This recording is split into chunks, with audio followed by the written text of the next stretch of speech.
You have done it thousands of times. A job interview, a first meeting, a business deal closed. You extend your right hand, someone takes it, you both squeeze and move once or twice up and down. It lasts 3 seconds. Nobody thinks about it.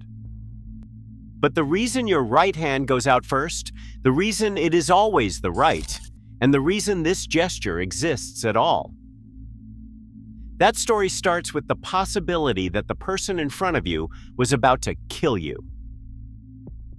The handshake is old, older than most people assume.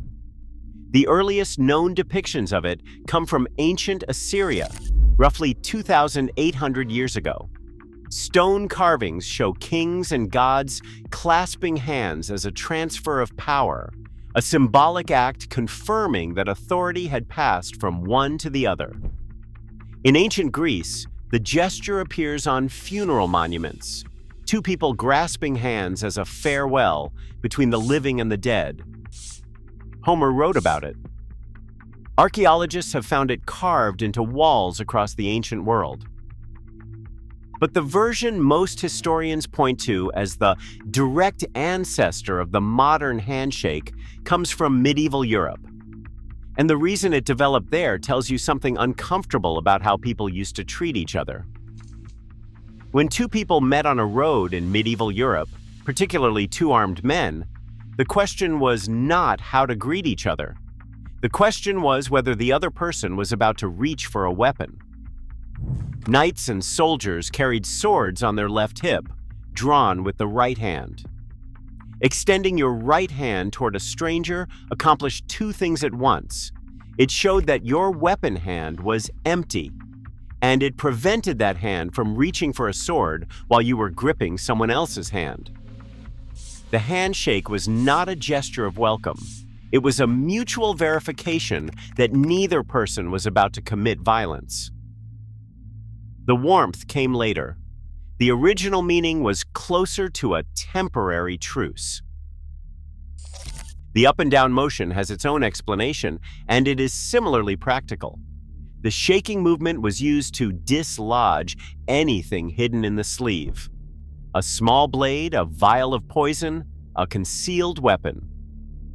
Shaking the arm vigorously enough would cause anything tucked into the sleeve to fall out before it could be used. Consider what that means for a moment. The gesture that now signals trust, agreement, and welcome was specifically designed for a world where someone might hide a weapon in their sleeve and wait for the right moment to use it. Every element of the handshake, the right hand, the grip, and the shaking motion is a relic of a time when meeting a stranger was genuinely dangerous, and people built that danger directly into the greeting. The handshake did not become universally common overnight.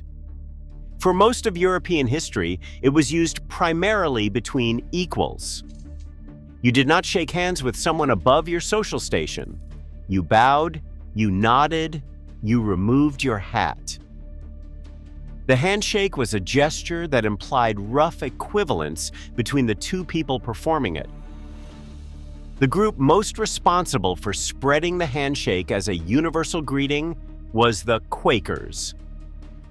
The Religious Society of Friends, founded in England in the 17th century, rejected the social hierarchy embedded in bowing and in removing their hats. In Quaker belief, all people were equal before God. Bowing to someone implied they were above you. The handshake implied nothing except that two people had met. It was deliberately egalitarian. Quakers shook hands with everyone regardless of social class, wealth, or status. As Quaker communities spread through England, and particularly through the American colonies, the handshake spread with them. By the time the United States was establishing its own social customs in the 18th century, the handshake was already the default greeting across much of American life. The democracy of the gesture matched the political ideals of a new country that had just rejected aristocracy. Benjamin Franklin shook hands. George Washington shook hands. The gesture carried an implicit message that fit the moment. It said that I treat you as my equal. In a country explicitly built on rejecting inherited status, that message had particular power. The right hand remained the standard across almost every culture that adopted the handshake, and the weapon explanation accounts for part of that. But there is more to it. In most ancient societies, the right hand carried specific symbolic weight. In Latin, the word for left is sinister.